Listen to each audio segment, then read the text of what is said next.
Good morning, Senator. Welcome to Malaysiakini. Can you tell us something about yourself? Okay, well, my name is Ramakrishnan and I'm 54 years old, and I am from the DAP party, and I have been very active in politics for the past 10 years. And my reason for coming into politics is the racial discrimination of the Barisan National Government that prompted me to come forward into politics. As one great man said, be the change you want it to be. We cannot be sitting in the house and expect change to take place. So I came forward.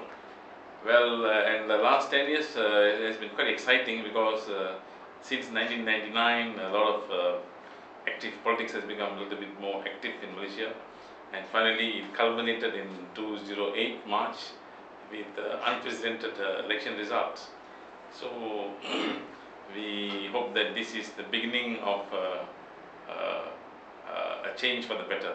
Senator, what is the first change you would like to see? I would like to see that that Malaysians are all treated as Malaysians. Malaysians should not be divided into any racial or religious group.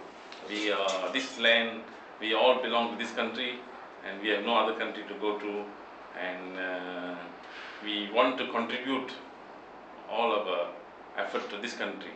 But so Senator, I beg to differ. Yes.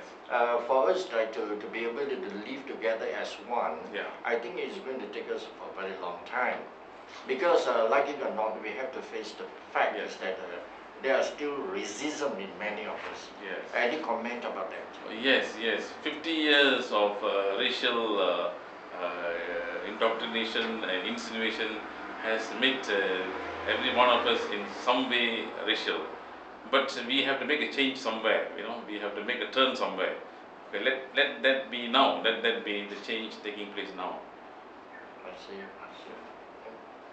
But Senator, when you are talking about we want to live as a Malaysian in Malaysia, see the racism is quite active, and there's another part in constituency which is guaranteed the Malay rights. Yes. And did you foresee that Malay right as obstacle towards Malaysian as a Malaysian? No, we are not at all in quarrel with Malay rights. We are for the Malay rights. What we want is extend the right to the others also. That's what we are asking. We don't want to deprive anybody. They deserve the right. The government has a responsibility to give them the right. But what we are asking is the other poor and needy also should be included in the right. How you do foresee the government implementing that right towards Orang Asli?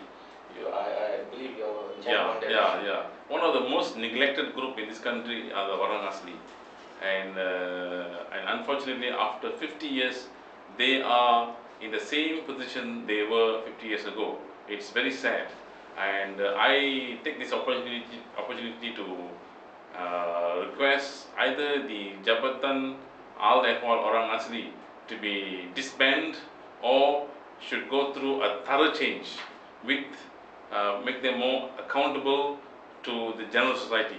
They must be accountable and include the non-Malays also in the administration and in the management of the Jabatan Al-Ehwal Orang Asli. Senator, touching on the indigenous people, we do see that there is quite a number of groups in East Malaysia.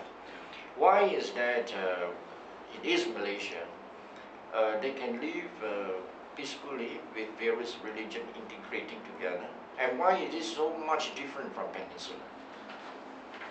In Peninsula, UMNO has a predominant influence, and I squarely put the blame on UMNO for all this racialism in this country. And I think East Malaysia, they are a little further away, so they're not very much influenced. And like in Sarawak, there is no UMNO, and even in Sabah, it is also a new phenomenon, and they have entrenched practice on their own. And also, the policies are very much, the racial policies are very much directed towards Indians and Chinese, whereas in Sabah Sarawak, there are more indigenous people, and the indigenous people have no quarrel with anybody. Right? So I think I feel that it is the UMNO has to make a drastic change, or if possible, they should be replaced. I see. How can the PR Yes. walk into East Malaysia and say, here, we have something to offer? Yes. Do you think it can work? In Sabah, I think they have a better chance because Sabah has a history of opposition being strong, and they have a history of changes in politics.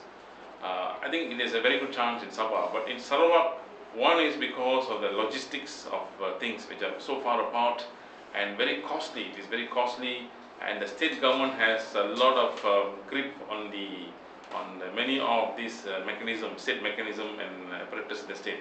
So in Sarawak, it will take some time, but there are a lot of issues brewing up in Sarawak. For example, the NCR issue and the poverty. So it is still timely, but then how can we do it? It is a challenge. It is a challenge for the Pakatan government.